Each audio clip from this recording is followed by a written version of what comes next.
కామారెడ్డి జిల్లా నస్రుల్లాబాద్ మండలం దుర్కిలోని సోమేశ్వర ఆలయానికి భక్తులు భారీగా తరలివచ్చారు. దక్షిణ కాశీగా పిలువబడే ఈ ఆలయంలో కార్తీక మాసం సందర్భంగా ప్రత్యేక అభిషేకాలు, పూజలు నిర్వహించారు. ఇక ఆలయంలో భక్తులు పుణ్యస్నానాలు ఆచరించి దీపాలు వెలిగించి స్వామిని దర్శించుకుని మొక్కులు చెల్లించుకున్నారు. ఈ ఆలయానికి తెలుగు రాష్ట్రాలతో పాటు కర్ణాటక, మహారాష్ట్ర నుంచి కూడా భక్తులు తరలివస్తారని అధికారులు తెలిపారు.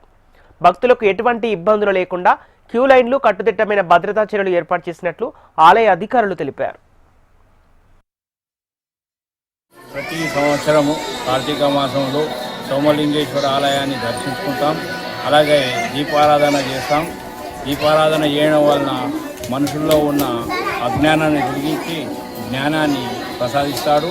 కాబట్టి ప్రతి సంవత్సరము ఈ కార్తీక మాసంలో ఉపవాసాలు చేస్తూ సోమలింగేశ్వర ఆలయాన్ని, అలాగే ఆదిబసవేశ్వర ఆలయాన్ని కూడా దర్శించుకొని వారి యొక్క ఆశీర్వాదం పొందుతూ మాకు కోరికలు ఏవైనా కోరికలు ఉంటే కూడా కోరికలు తీర్చే విధంగా ఈ మా సోమలింగేశ్వర ఆలయంలో పూజలు చేయడం వలన కోరికలు కూడా నెరవేరుతాయి.